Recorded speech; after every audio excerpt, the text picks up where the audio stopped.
So, ito. Sine-check natin yung breaker nito.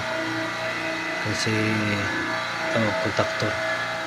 Contactor pala. May T-trip. Nagra-rattle siya. Kasi marami na yung contact point.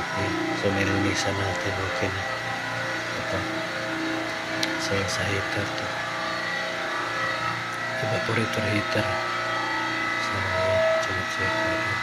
Pasok na. Plastic. Rubber cut. Rubber cut na. Sabay.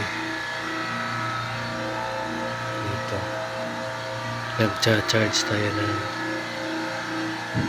Freon.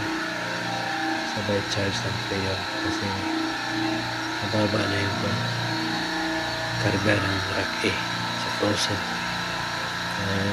Nagreklamo na yung taga-frozen.